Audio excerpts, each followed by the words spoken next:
When you really get after something, listen to me, total immersion in something, you can become unbelievably proficient at it. That guy who's thinking about quitting, he's not totally immersed. Yeah. He's not totally in. Let me give you an example real quick. My dad's got cancer. You know that. Grant knows it.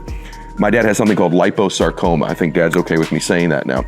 3 years ago, if you'd have said the word liposarcoma to me, I have no clue what the hell that means. I'm not an oncologist. I know nothing about cancer, right? All of a sudden, it became important to me. I became completely immersed in the topic of liposarcoma. I know what causes it, what treats it, what you die from it, how it doesn't grow, you name it, right? I'm not a cancer doctor, but I know a ton about that topic because it became so freaking important to me. If you really want to win, you'll get unbelievable at getting people to believe you believe it. You will be loaded with certainty from product knowledge to belief to skills, and you will be completely immersed with, I believe, no B plan. No other plan, no nothing out, completely immersed in it. Aside from dunking a basketball or hitting a 100-mile-an-hour fastball, these are things that are limitations to human beings. But average, ordinary people every single day succeed in the business of persuading people. There is no limitation to you being able to do it except those things. Knowledge isn't power, it's potential power. And it's only powerful when it's applied, as you've said. I actually think the separator for people who apply and don't apply is ego. I really think I don't know everything. I really do want to learn. I do have a level of humility about most things that I'm a student all the time. And when I look at a guy like you, and I was listening to all the things you're talking about in your career and how aware you are, and frankly, how candid you are about things you wish you did differently, it takes a ton of humility.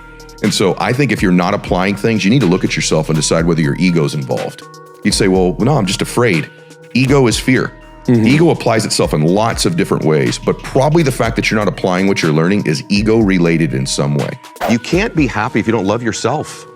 And you can't love yourself if you're not being yourself. If you can begin to live in congruence with your values, your beliefs, and find a way to serve other people, that's always a pathway to your own bliss, to your own happiness. And that's one thing I've seen. I've watched your videos and follow you, and you say the same thing, that you are living, you're giving back. You have a purpose and you're giving back to others, and that fulfills you. Yeah, for me, I figured it out a little bit later in life. I used to think, well, I want to be rich, and I do. I think having material things to some extent can give you temporary happiness, and certainly be able to feed your family and provide education for your family. That's an important thing. But I found out finally in my life, you know what really gives me joy? Gives me joy is to help other people, is to serve other people.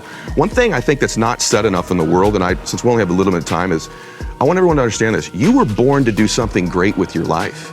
You were. Every single human being was born to do something special with their lives. And the two best days of your life is the day you're born and the day you figure out why.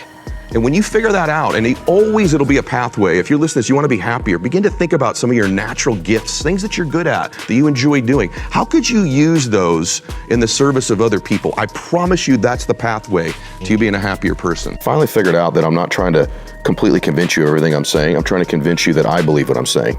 So I think there's a subtle difference when you're influencing people. People think to close you, I have to convince you to believe everything I'm saying. I don't believe that's true. I think I have to convince you that I believe what I'm saying. Right. That's a totally different level of influence. It looks less like a beggar. It looks far more certain, which is level 2. Level 2 is the more certain person will always influence the least certain person, and you know your product. So you should be more certain about it than they are, or your program. So a couple things about that. All kinds of things give you certainty, okay? Number 1, preparation. Knowing your script, knowing your product back and forth, believing in your product back and forth, knowing that you know the words, knowing you know what you're going to say when it's a dance. This is very interesting to me when people struggle at sales. There's only like a certain amount of objections you're going to get in whatever your industry is. You already know what they're going to say. It's one of 10 or 20 or 30 or 40 different things. You ought to be ready to respond to them. So most people in sales are professional presenters. They're not professional closers.